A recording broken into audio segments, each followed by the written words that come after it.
నమస్తే. దేశంలో 5 రాష్ట్రాల ఎన్నికల్లో భాగంగా 2 రాష్ట్రాలపైనే అందరి దృష్టి కూడా ఉంది. ఒకటి పశ్చిమ బెంగాల్, 2 తమిళనాడు. ఈ యొక్క ఎన్నికల ఫలితాలు కనుక చూస్తే మాత్రం వెస్ట్ బెంగాల్లో మొత్తానికి ఎన్డీఏ అక్కడ అధికారంలోకి రాబోతుంది. ఇక తమిళనాడులో మాత్రం ఊహించని పరిణామం కూడా జరిగింది. అక్కడ టీవీకే పార్టీ సంబంధించిన నటుడు విజయ్ ఇక అతిపెద్ద పార్టీగా అవతరించాడు. ఇక సీఎం కూడా కాబోతున్నట్టు కూడా అధికార వర్గాల ద్వారా అయితే మాత్రం లెక్కలు బట్టి చూస్తే అర్థమవుతుంది. ఈ 2 రాష్ట్రాల్లో అసలు ఏం జరిగింది? ఒకవైపు డిఎంకే అధికారంలో వస్తుందని కూడా అనుకున్నప్పటికీ కూడా అక్కడ సాధ్యం ఎందుకు కాలేదు? అలాగే మమతా బెనర్జీని దాటుకుని ఇంత అత్యధికంగా అక్కడ బీజేపీ పాగా వేయడం గల కారణం ఏంటో తెలుసుకునే ప్రయత్నం చేద్దాం. మనతో పాటు ప్రొఫెసర్ గోల రమేష్ గారు ఉన్నారు. వారి యొక్క విశ్లేషణ తెలుసుకునే ప్రయత్నం చేద్దాం. సార్ నమస్కారం. సార్ నమస్తే సతీష్. సార్ బెంగాల్ పైన మొత్తం కూడా ఫోకస్ జరిగింది. మీడియా ఫోకస్ కూడా అక్కడ కేంద్ర బలగాలు అక్కడికి వెళ్ళిపోయి మొత్తం బీజేపీ ఈసారి ఎలాగైనా అక్కడ కైవసం చేసుకోవాలి, కాష్ ఏజెండా ఎగరవేయాలని టార్గెట్ చేసుకుంది. అందులో సక్సెస్ అయింది. ఏం జరిగింది? ఇప్పుడు మనం ఒకటే ఆలోచించాలి సతీష్. ఓటింగ్ పోల్ పర్సంటేజ్ ఒకసారి చూడు. ఎప్పుడైనా సరే పోల్ పర్సంటేజ్ మనకి 2000 ఇప్పుడు 3 టర్మ్స్ మమతా బెనర్జీ కంటిన్యూస్గా రూలింగ్ చేసింది. 15 సంవత్సరాలు. ఇప్పుడు 2011 తీసుకో, 2016 తీసుకో, 2021 తీసుకో. ఈ 3 ఫేజుల్లో కూడా మనకి పోల్ పర్సంటేజ్ ఎంత వచ్చింది? 81%, 82%, 83%. ఈ 81, 82, 83 దగ్గరే లింగరైతూ కూర్చున్నది. మరి ఇప్పుడు ఎంత వచ్చింది? 93% వచ్చింది. సో ఎప్పుడైనా సరే పోల్ పర్సంటేజ్ విపరీతంగా పెరిగింది అని అంటే దానికి ప్రధాన కారణం యాంటీ ఇన్కంబెన్సీ అనేది మనం అర్థం చేసుకోవాలి. ఎవరైనా కూడా నాకు తెలిసి ఇప్పటిదాకా జరిగినటువంటి ఎలక్షన్స్లో గత 40 సంవత్సరాలుగా ఇప్పటిదాకా జరిగినటువంటి ఎలక్షన్స్లో ఎప్పుడు కూడా పోల్ పర్సంటేజ్ డ్రాస్టిక్గా పెరిగింది అని అంటే ఖచ్చితంగా యాంటీ ఇన్కంబెన్సీ ఫ్యాక్టర్ వచ్చి ఆ రూలింగ్ గవర్నమెంట్ పడిపోయేటువంటి పరిస్థితులే ఇప్పటిదాకా జరిగాయి. ఎక్సెప్ట్ 1980, 1984. 1980లో 56% ఉన్నటువంటి పోల్ పర్సంటేజ్ ఇండియాలో ఇందిరాగాంధీని మర్డర్ చేసిన తర్వాత 62.5%కి వచ్చింది. అంటే దగ్గర 7% ఓటు ఒక్కసారిగా ఇంక్రీజ్ అయింది. దెబ్బకేమైంది? కాంగ్రెస్ గెలిచింది. అంటే ఆ సింపతి, ఇందిరాగాంధీని చంపేసినటువంటి సింపతి, అదేవిధంగా దేశ భద్రతకు ముప్పు వచ్చే ప్రమాదం ఉంది అనుకున్నటువంటి ప్రజలు అప్పుడు యాంటీ ఇన్కంబెన్సీని పక్కన పెట్టి గవర్నమెంట్లో ఉన్న పార్టీని గెలిపించడం జరిగింది. ఆ ఒక్క ఇన్సిడెంట్ కానీ నువ్వు పక్కకు తీసేస్తే గత 40 సంవత్సరాల్లో huge increase in pole percentage ఎప్పుడు కూడా గవర్నమెంట్ పడిపోవడానికే దారితీసింది. ఇక్కడ కూడా వెస్ట్ బెంగాల్లో 81, 82, 83 గత 15 సంవత్సరాలుగా ఉన్నటువంటి పోల్ పర్సంటేజ్ 93.5%కి ఒక్కసారిగా జంప్ అయిందంటే అంటే ఆల్మోస్ట్ 15% పెరిగింది. అంటేనే మనం అర్థం చేసుకోవాలా ఏ రకంగా ఈ యాంటీ ఇన్కంబెన్సీ పనిచేసింది అనేది మొదటి విషయం. రెండవది ఇంపార్టెంట్ ఏంటి అని అంటే మమతా బెనర్జీ దారుణంగా ఈసారి ఓడిపోవడానికి రీజను ఏంటి అని అంటే మేజర్గా 2022లో టీచర్ రిక్రూట్మెంట్ స్కామ్ సతీష్. ఏమైందంటే 2018లో 25,000 మంది టీచర్లని రిక్రూట్ చేశారు. 25,000 మంది టీచర్లని. వెంటనే కొంతమంది మెరిట్ స్టూడెంట్స్ మాకు అన్యాయం జరిగింది అని చెప్పి కోర్టుకు వెళ్ళారు. కోర్టుకు వెళ్తే ఈడీకి రిపోర్ట్ చేశారు, సిబిఐకి రిపోర్ట్ చేశారు, వాళ్ళు ఇన్వెస్టిగేషన్ చేశారు.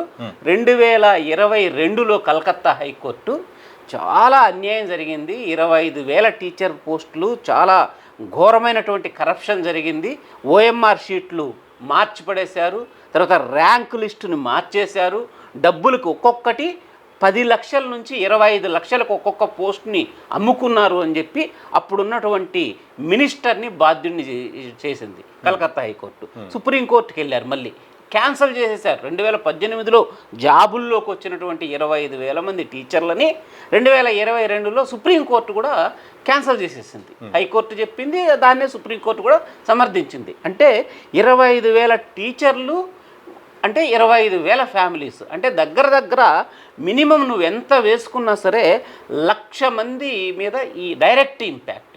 ఇండైరెక్ట్ ఇంపాక్ట్ ఏంటి? 15 లక్షల మంది రాశారు దాన్ని ఎగ్జామ్ని.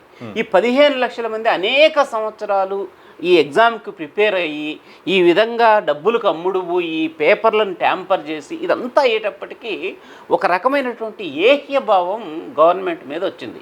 కరప్షన్, విపరీతమైనటువంటి కరప్షన్ అనే ఒక ఫ్యాక్టర్ చాలా బలంగా పనిచేసింది అనేది మనకు అర్థమవుతుంది దీని నుంచి. ఇది యాంటీ ఇన్కంబెన్సీ, రెండోది కరప్షన్, రెండోది. మూడవది లాస్ట్ టైం మనకి ఆంధ్రప్రదేశ్లో ఏ విధంగా అయితే జగన్మోహన్ రెడ్డి గవర్నమెంట్లు ఉన్నప్పుడు విలేజెస్లో అసలు నోరెత్తేటువంటి ప్రజాస్వామ్యం కూడా లేకుండా ఏ రకంగా అయితే గుండాయిజం పెరిగిపోయిందో అదే రకమైనటువంటి గుండాయిజం వెస్ట్ బెంగాల్లో రాజ్యమేలింది గ్రాస్ రూట్ లెవెల్లో. అంటే గ్రామీణ ప్రాంతాల్లో తృణమూల్ కాంగ్రెస్ కాదు అని అంటే వాడి మీద దాడులు. లెఫ్ట్ పార్టీలు ఎస్పెషలీ లెఫ్ట్కి బీజేపీకి అసలు పడదు కదా.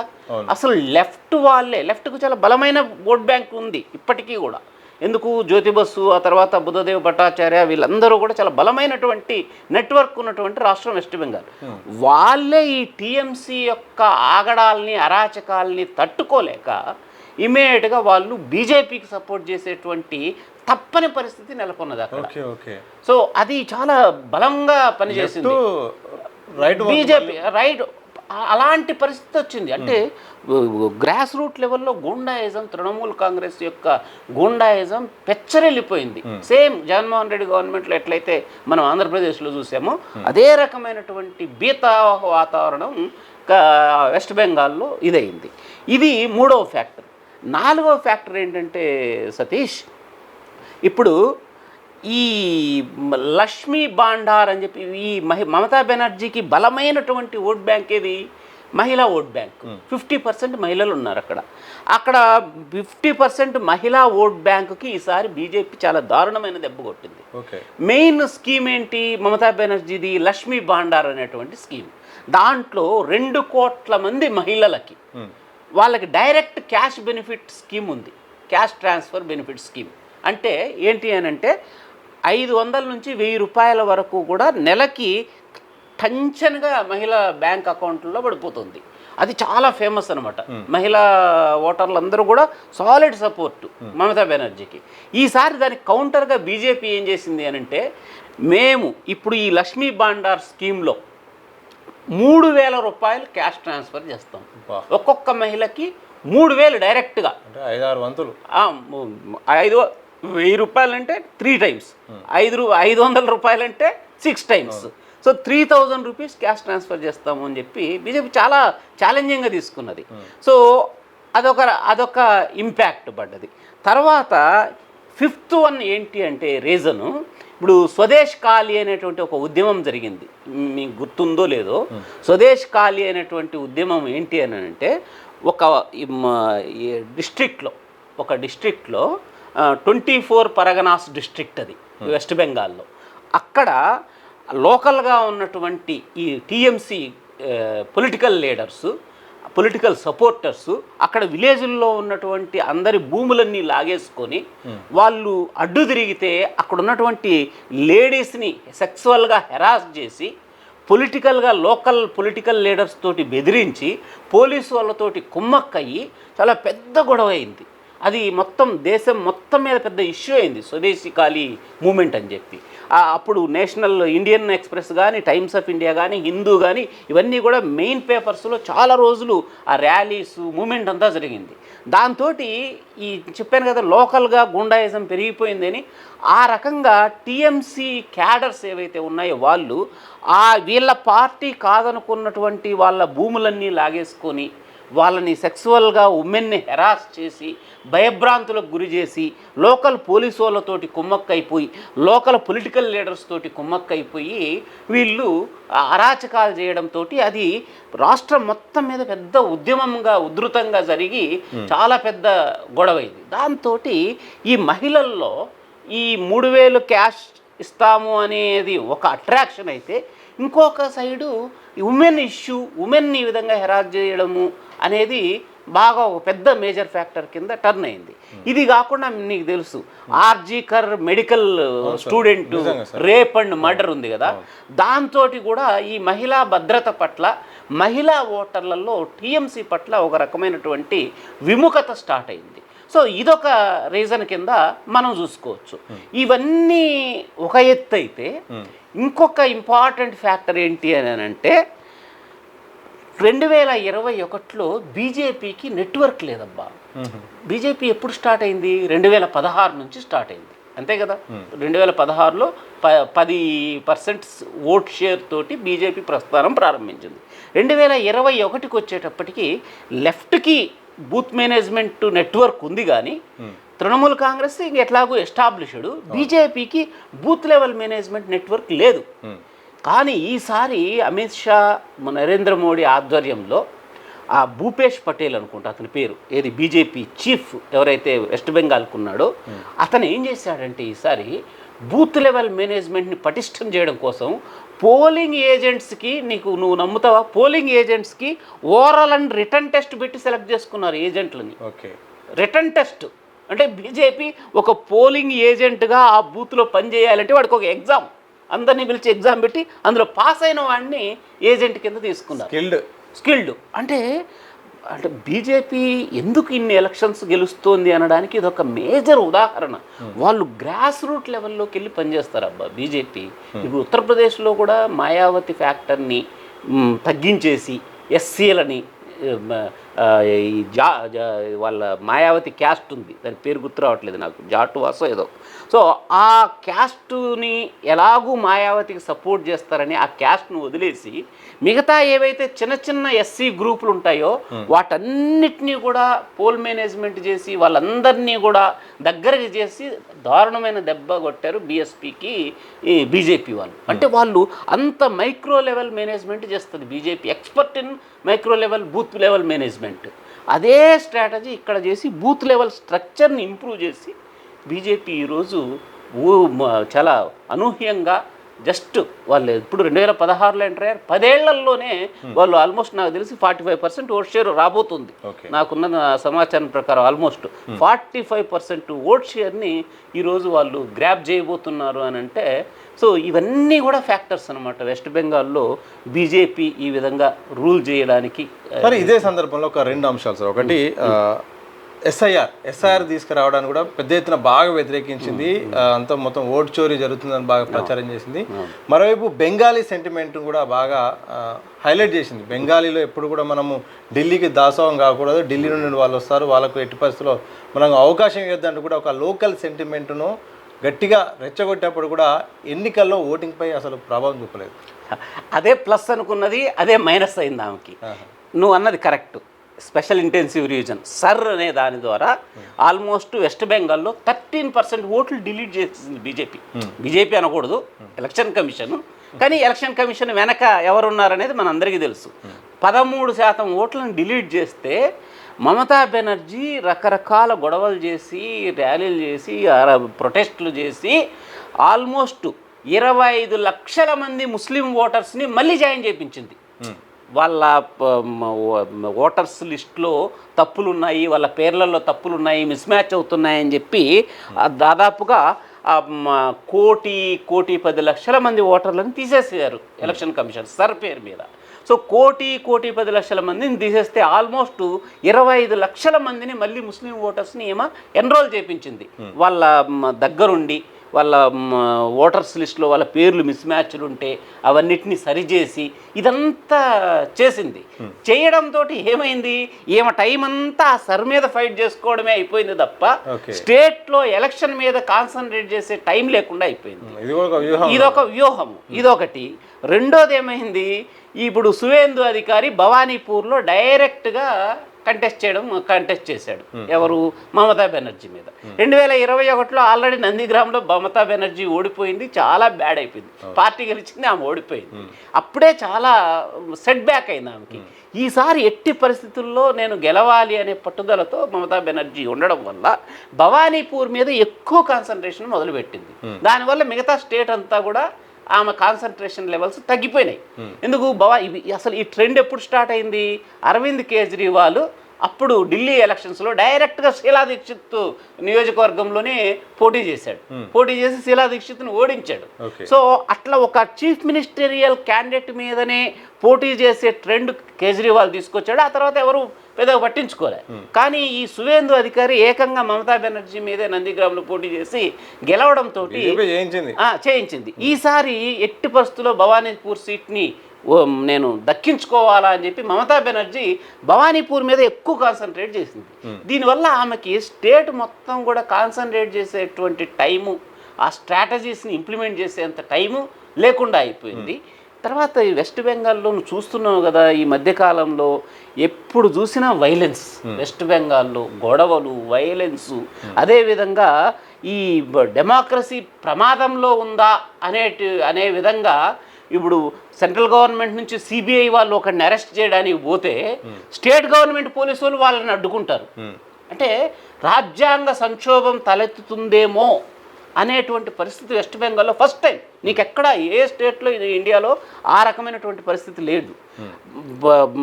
సిబిఐ వాళ్ళు, ఈడీ వాళ్ళు వస్తే ఎవరినైనా అరెస్ట్ చేయడానికి స్టేట్ గవర్నమెంట్ పోలీసు వాళ్ళు అడ్డుకుంటే ఇంక రాజ్యాంగ సంక్షోభమే కదా. దాని మీద హైకోర్టు, కలకత్తా హైకోర్టు, సుప్రీంకోర్టు అనేక సార్లు మమతా బెనర్జీని మందలించారు, వార్నింగ్లు కూడా ఇవ్వడం జరిగింది. ఇదంతా ఒక అరాచకమైనటువంటి పాలన అనేటువంటి ఒక ఇంప్రెషన్ ఓటర్స్లో పడింది. ఇప్పుడు ఆల్మోస్ట్ 85 సీట్లు ఉన్నాయి. ముస్లిమ్స్ 35% కంటే ఎక్కువ ఉన్నటువంటి నియోజకవర్గాలు వెస్ట్ బెంగాల్లో 85 ఉన్నాయి సతీష్. 85లో లాస్ట్ టైం 75 సీట్లు గెలిచింది. కానీ ఈసారి ఇంత ఘోరంగా ఓడిపోవడానికి రీజన్ ఏంటి అంటే 35% ఉన్నా కూడా ముస్లిమ్స్ హిందూ కన్సాలిడేషన్ అంత గట్టిగా జరిగింది. నువ్వు ఇప్పుడు అన్నావు సర్ గురించి ఒకటి చెప్పావు, రెండోది ఏమన్నావు, యారు ఇది మన బెంగాలీస్ ఫస్ట్, వీళ్ళంతా నార్త్ ఇండియన్స్, వీళ్ళు బీజేపీ వాళ్ళు, బయట వాళ్ళు, సో మన బెంగాలీని మనం పరిరక్షించుకోవాలని ఆమె క్యాంపెయిన్ చేసింది. కానీ దాన్ని బీజేపీ వాళ్ళు కౌంటర్ స్ట్రాటజీ చేయలే.